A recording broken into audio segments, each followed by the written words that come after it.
Fashion में बदनवा मोर सजाई दबल माँ। इंग्लिश फैशन में बदनवा मोर सजाई दबल माँ। मोर सजाई दबल माँ, मोर सजाई दबल माँ। इंग्लिश फैशन में बदनवा मोर सजाई दबल माँ। तो तरुण अवस्था आए हमारी बीतल अब बचपनवा। हो तरुण अवस्था आए हमारी बीतल अब बचपनवा। और नए नए फैशन के देखी लाह के मोर परनवा। सुनला धई के तू धियनवा मोर सजाई दबल माँ। सुनला धई के तू धियनवा मोर सजाई दबल माँ।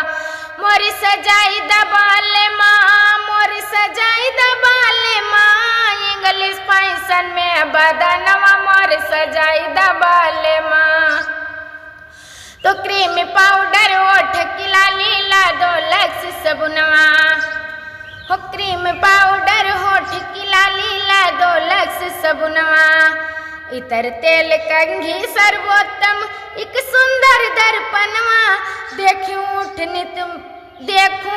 के नित बदनवा मोर सजाई दबल माँ। देखूं उठ के नित बदनवा मोर सजाई दबल माँ।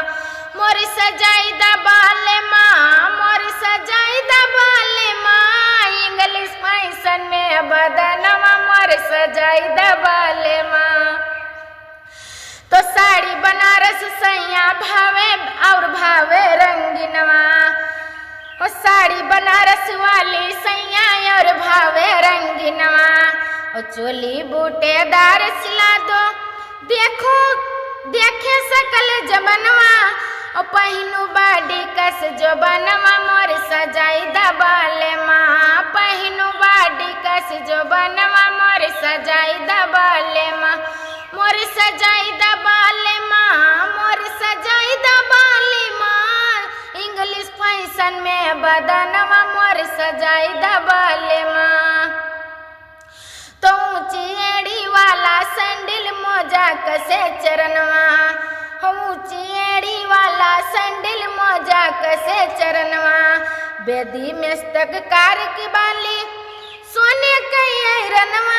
झुलनी नकिया कई गहनवा मोर सजाई दबल माँ। झुलनी नकिया कई गहनवा मोर सजाई दबल माँ।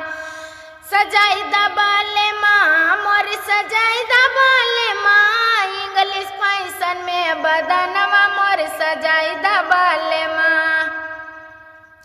तो करू सिंगार पिया है जिस दिन मोहे मोर मनवा। हो करू सिंगार पिया मैं जिस दिन मोहे तोर मनवा।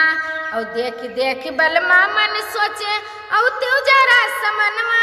मिटते दिल से सब यरमनवा मोर सजाई दबल माँ। मिटते दिल से सब यरमनवा मोर सजाई दबल माँ।